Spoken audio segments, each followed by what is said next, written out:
ॐ श्रीमन्महागणाधिपतये नमः।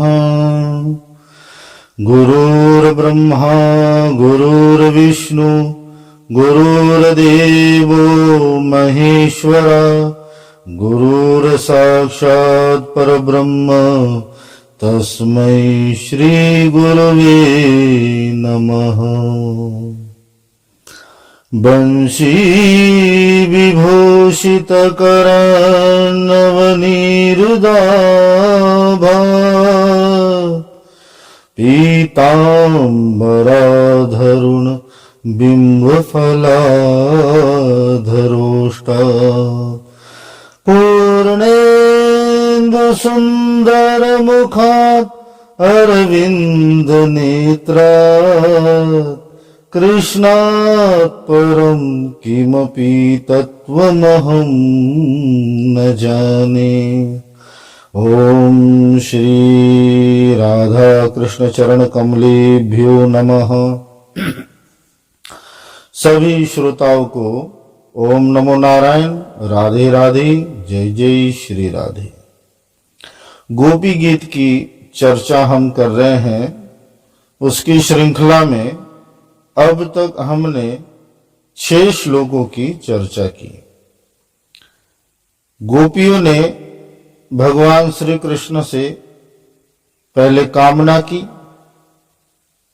5वें श्लोक में कि हे प्यारे, हमारे सिर पर आप अपना हाथ रख दो, हमारा ताप उससे शांत हो जाए। 6ठे श्लोक में प्रार्थना की भगवान से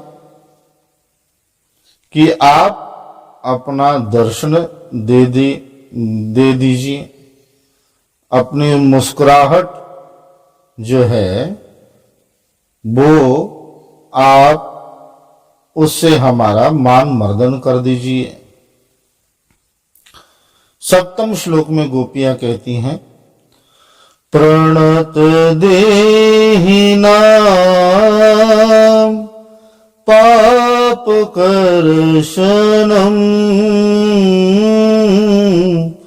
तृणचरानुगं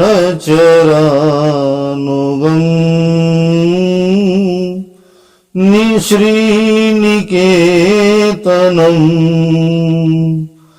फणिफणार्पितं ते पदाम्बुजं कृणुकुचेषु नः कृन्दिरेच्छयम्।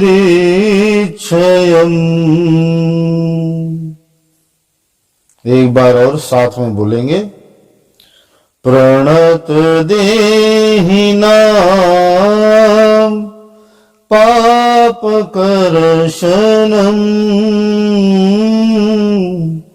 तृणचरानुगं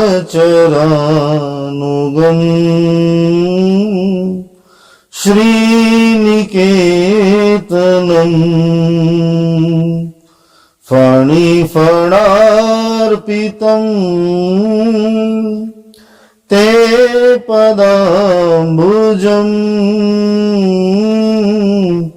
कृणुकुचेषु नः कृन्दिरेच्छयम्।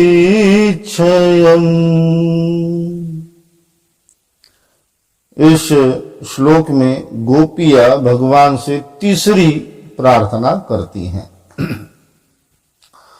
प्रथम प्रार्थना गोपियों की कि आप अपना हस्त हमारे मस्तक पर रख दीजिए। द्वितीय प्रार्थना कि आप अत्यंत निकट से जो है जलरुराहनम चारु दर्शय, आप अपना सुंदर मुख हमें निकटता से हमें दिखाइए। इसमें गोपियों की प्रार्थना क्या है? ते पदाम्बुजम नह कृणो कुचेषु, कि आप हमारे दोनों स्तनों पर, यहां बहुवचन है, दोनों स्तनों पर आप हमारे छाती पर अपने ये चरण कमल रख दीजिए। क्योंकि जैसे हमारा मस्तक विरह वेदना में जल रहा है, उसी प्रकार छाती में हृदय का निवास होता है, हृदय होता है। तो हमारा हृदय भी विरह अग्नि में अत्यंत ज्वलित हो रहा है, जल रहा है। इसलिए हे सखे, हे प्रियवर, आप अपने ये चरण कमल जो है हमारे दोनों स्तनों पर आप रख दीजिए, तो जिसके कारण जो है हमारी वो ज्वलन शांत हो जाएगी और जो है हम परमानंद को प्राप्त होंगी। तो गोपियों की प्रार्थना ये है, तो भगवान मानो कह रहे हो कि मैं किस प्रकार अपने चरण आपके स्तनों पर रख दूं, क्योंकि कमर से ऊपर का भाग उत्तम अंग कहलाता है और कमर से नीचे का भाग जो है अधम अंग कहलाता है। तो आपके जो दोनों स्तन हैं ये उत्तम अंग है और दोनों चरण जो है मेरे ये अधम अंग है। तो यदि मैं अपने अधम अंग आपके उत्तम अंग के ऊपर रखूंगा तो पाप लगेगा, ये कोई उचित बात नहीं होगी। तो इसलिए आप ये जिद त्याग दो। तो गोपियां कहती हैं यहां कि अधम और उत्तम ये जो अंग है ये संसारी जीवों के है, परंतु आप तो पूर्ण चैतन्य स्वरूप परमात्मा हो। इसलिए गोपियां कहती हैं प्रणत देहिना पाप कर्षणम। प्रणत अर्थात नमस्कार या शरण में आना, जो आपके चरणों की शरण में आता है, आपको नमस्कार करता है, जितने भी देहधारी है, वो मनुष्य हो, पशु हो, पक्षी हो, कोई भी हो, मनुष्य हो। अनेक भक्तों का उदाहरण आता है, ध्रुव जी आदि अनेक भक्त हुए हैं, असुर कुल में प्रहलाद आदि भक्त हुए हैं, पशुओं में गजराज पे कृपा की, पक्षियों में कागभूषुंडी जी पर कृपा की, वानरों पर कृपा की, भालुओं में जामवंत जी पर कृपा की। तो भगवान के शरण में कोई भेद नहीं है। जो भी जीव, यहां देही नाम है, जो भी देहधारी जीव भगवान की शरण ग्रहण करता है, उन्हें नमस्कार करता है, नमन करता है। नमन का अर्थ ये नहीं कि दोनों हाथ जोड़ दिए और नमस्कार कर दिया, उसे नमन नहीं कहते। न मन यानी न और मन, जब ये मन अब मेरा नहीं है, हे गोविंद ये मन अब तुम्हारा ही है। तो जब न मन ऐसा हो जाए कि मन गोविंद का हो जाए, मन अब हमारा ना रहे, तब उसे नमन कहते हैं, नमस्कार कहते हैं। और ऐसा कोई भी देहधारी जब प्रणत देही नाम जब आपके शरण में आता है, तो उसके संपूर्ण पाप, अनंत जन्मों के पाप उसके उसी क्षण तत्क्षण उसके समाप्त हो जाते हैं, भस्मीभूत हो जाते हैं। तो आपके चरण तो संसार में सर्वोत्तम है, सर्वश्रेष्ठ है। तो इसी से आपकी इस बात का खंडन होता है कि आपके चरण अधम अंग है और हमारे ये जो स्तन है ये उत्तम अंग है। इसलिए हे गोविंद, आप इस बात का विचार ना करिए और आप अपने दोनों चरण जो है हमारे दोनों स्तनों पर रखिए और इस विरह अग्नि को शांत कर दीजिए और हमें आनंद प्रदान करिए। तो भगवान यहाँ कहते हैं कि ठीक है, परंतु जो है आप अपने आप को श्रृंगार करके आई हो। कईयों ने अपने गले में वनमाला पहनी है, आभूषण पहने हैं, केसर आदि का लेप लगाया है, तो सुंदरतम सुंदर आप बन के आई हो। यदि मैं अपने चरण आपके स्तनों पर रखूंगा तो आपका वो श्रृंगार खराब हो जाएगा, आपका वो सुंदरता जो है समाप्त हो जाएगी। तो गोपियां कहती हैं कि हे श्याम सुंदर, आप तो सौंदर्य को भी सौंदर्य लजाने वाले, आपका अनुपम सौंदर्य है, त्रिभंग ललित सौंदर्य है। आपका सौंदर्य के आगे करोड़ों कोटि काम का सौंदर्य भी नगण्य है, कुछ भी नहीं है।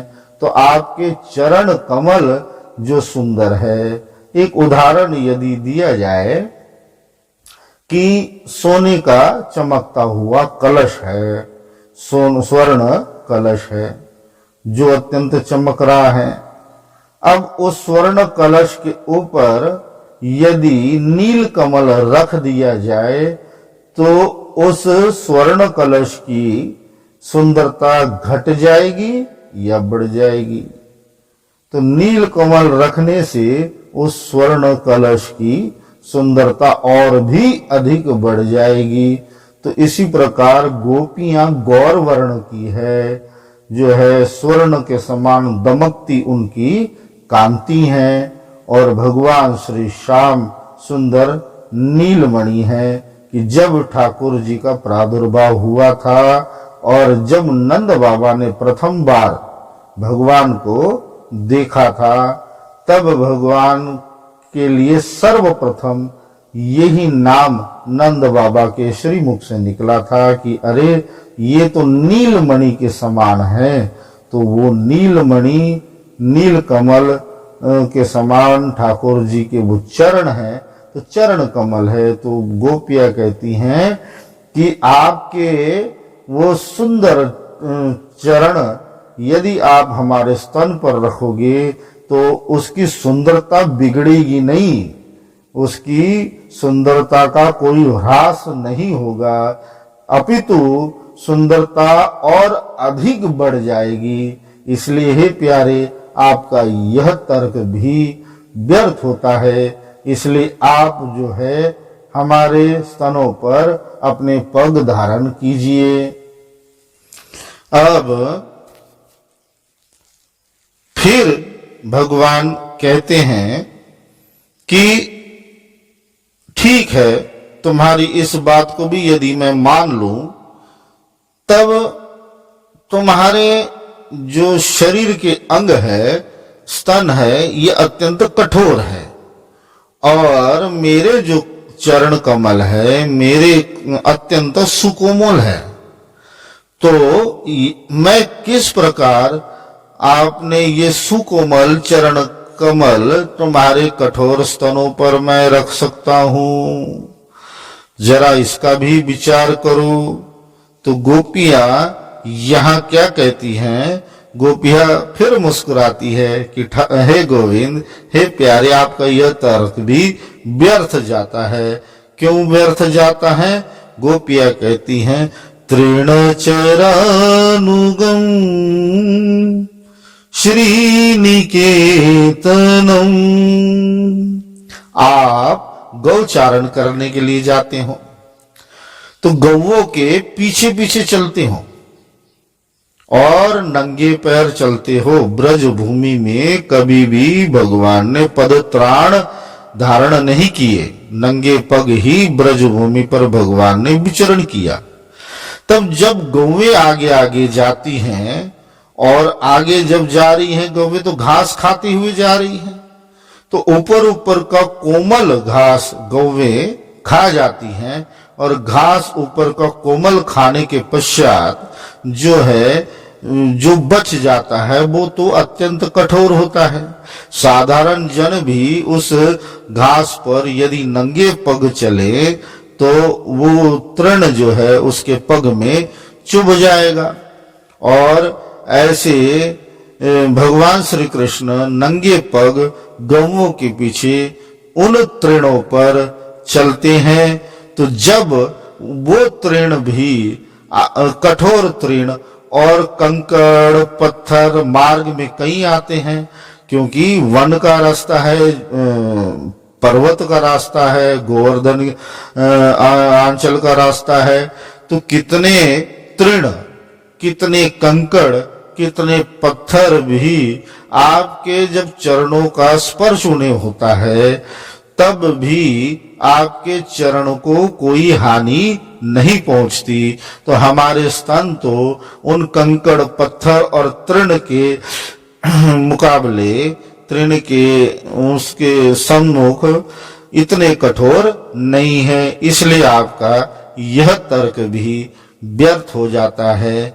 इसलिए हे गोविंद, आप जो हो इन सब बातों को छोड़ो क्यों, और आप अपने ये दोनों चरण जो है हमारे स्तरों पर आप रखिए और भी विलंब ना करिए, क्योंकि आप जितना विलंब करोगे हमारी उत्कंठा उतनी ही अधिक बढ़ती जाएगी और प्राणों को धारण करना हमारे लिए और अत्यंत कठिन हो जाएगा।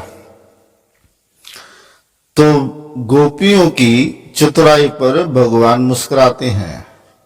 हृदय में जो श्याम सुंदर है वो कहते कि ठीक है, तुम्हारी यह बात भी यदि मैं मान लूं तो आप गोपियां जो है जो ये प्रार्थना कर रही हैं कि हमारे स्तनों पर आप अपने चरण कमल रख दीजिए, तो आप में से कितनी ही गोपियां जो है विवाहिता है, उन सबके पति हैं। तो यदि मैं आपके स्तनों पर अपने चरण रखता हूं तो आपके पतिव्रत धर्म का भंग हो जाएगा। और दूसरी बात, यदि आपके पतियों को पता चला तो उनके क्रोध का भाजन मुझे बनना पड़ेगा, तो इस बात का भी भय है। तो गोपियां कहते हैं कि हे कन्हैया, हम तो प्रथम ही आपको बता चुकी हैं कि संसार के जो पति हैं, जो पति हैं, वो भगवान का स्वरूप होते हैं, आपका स्वरूप है। परंतु आप जब साक्षात हमें मिल गए, आप तो जगत पति हो, संपूर्ण जगत के ही पति हो, तो इसलिए भी पातिव्रत धर्म का यहाँ खंडन नहीं होगा। तो यहाँ ध्यान देने योग्य कई लोगों को ये भगवान की ये लीला और गोपियों का यह संवाद जो है अरुचिकर लगेगा, परंतु उन मूर्खों को जो भगवान की लीलाओं में दोष देखते हैं उन्हें यह जान लेना चाहिए कि ये संपूर्ण विश्व भगवान का ही विस्तार है, यह लीला भगवान का ही विस्तार है। श्री राधिका जी जो है भगवान की आह्लादिनी शक्ति है, जो भगवान श्याम सुंदर से ही प्रकट हुई है, और सभी गोपियां उन्हीं श्री राधिका जी का जो है स्वरूप है। तो जिस प्रकार एक बालक शीशे में अपने प्रतिबिंब को देखकर खेलता है, मानो भगवान उसी प्रकार जो है प्रेम रस, भक्ति रस का प्रचार प्रसार इस जगत में हो और अमृत रस वो हम सब भक्तों को प्राप्त हो, इस हेतु ही ये लीला भगवान कर रहे हैं। इसलिए इन लीलाओं में दोष देखना अत्यंत मूर्खता ही माना जाए। तो भगवान यूं कहते हैं, मानो कि भाई ठीक है, पातिव्रत धर्म का भंग तो नहीं होगा, परंतु यह बात तुम जानती हो, यह बात हम जानते हैं, परंतु आपके जो पति देव है, यदि उन्हें पता चला तो उनका भय भी मुझे है। तो गोपिया मुस्कुराती है, गोपिया कहती है कि हे गोविंद, फणी फणार्पितम ते पदाम्बुजम। जब जमुना जी में कालिया नाग जैसा विशाल सर्प जब आया और उसके जो है सैकड़ों फन थे, कोई एक दो फन नहीं थे, सैकड़ों फन थे, और उन कालिया नाग के फन पर नृत्य करते समय आपने अपने चरण कमल उसके फनों पर दिया। जो जो फन कालिया नाग ऊपर उठाता, ठाकुर जी उसी पर कूद जाते। तो कहते जो है सैकड़ों फन वाले कालिया नाग के फन पर अपने चरण कमल देने के लिए आपको भय लगा नहीं। उस समय तो आप भयभीत नहीं हुए, और हमारे स्तनों पर जो है अपने चरण कमल रखने के लिए आप भयभीत हो, ये बात कोई जचती नहीं। इसलिए हे प्यारे, और अधिक बहाने मत करो और अपने ये चरण कमल हमारे दोनों स्तनों पर रखो, और हमारे हृदय का ये जो विरह वेदना रूपी दाह है, ये अग्नि है, इस अग्नि को शांत करो और हम पर कृपा करो। तो गोपियां यह भगवान से कहते हैं, यही प्रार्थना करती हैं। तो अब तक गोपियों ने 3 बातें मांगी है कि प्रथम कि आप अपना वरद हस्त हमारे मस्तक पर रखिए। दूसरी बात मांगी है कि आप अपना सुंदर मुख कमल हमें दिखाइए निकटता से।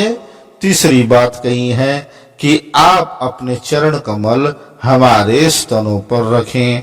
तो 4 चीजें यहाँ मांगी है गोपियों ने, जो चौथा अगले श्लोक में कल हम उसकी चर्चा करेंगे। एक बार फिर इस श्लोक का हम अवलोकन करते हैं। गोपियां कहती हैं कि हे श्याम, हे प्राण प्यारे, जो जन जितने भी देही धारी है, चाहे कितना भी पापी क्यों ना हो, यदि एक बार आपकी शरण ग्रहण कर ले तो उसके अनंत जन्मों के पाप जो है पापों का प्रक्षालन हो जाता है। एक बात और यहाँ गोपियां कहती हैं कि एक कारण और है कि हम अपने स्तनों पर आपके चरण चाहती है। तो कहती है कि कृंधी रीत क्षयम, कि हमारे हृदय में जो सोई हुई काम वासना है, उन काम वासनाओं का आप छेदन करें, कि आपके चरण कमल जब आप हमारे स्तनों पर रखें तो ये जो वासनाएं हैं हमारे हृदय में सुप्त रूप से सोई होती है। सुप्त रूप से वासनाएं संपूर्ण सोई होती है, परंतु जैसे ही ये जागती है तो ऐसा जवार भाटा जो है उत्पन्न होता है कि उस काम वासना के जवार भाटे में व्यक्ति सब कुछ भूल जाता है, और सब कुछ भूल जाकर ऐसा अधर्म कर जाता है, ऐसे कुकर्म कर जाता है कि उन पापों का प्रक्षालन करना अत्यंत कठिन हो जाता है। तो यदि भगवान यदि अपने हृदय की सोई हुई काम वासना का समूल नाश करना है तो भगवान के चरण कमल अपने हृदय में धारण करना अत्यंत आवश्यक है। तो गोपियां यहाँ वही प्रार्थना कर रही हैं कि हे प्राण प्यारे, सभी देहीधारियों के शरण आने पर उनके संपूर्ण पापों का नाश करने वाले, संपूर्ण वासनाओं का शमन करने वाले आपके जो चरण कमल है, ये आप हमारे हृदय पर रखिए, हमारे स्तनों पर रखिए, जिससे हमारे अंतर में सोई हुई वासनाएं समूल नाश हो जाए और हम पूर्ण रूपेण आपकी हो जाए। तो इसलिए यही आपसे प्रार्थना है। तो एक बार और हम इस श्लोक को देखेंगे। गोपियां कहती हैं, प्रणत देहिनां पाप कर्षणं तृणचरानुगं श्रीनिकेतनं फणिफणार्पितं ते पदाम्बुजं कृणुकुचेषु नः कृन्दिरीक्षयम्। आज की चर्चा यहीं तक। सभी लाइक करें, कमेंट करें, सब्सक्राइब करें, शेयर करें। जय जय श्री राधे, जय जय श्री राधे, जय जय श्री राधे श्याम।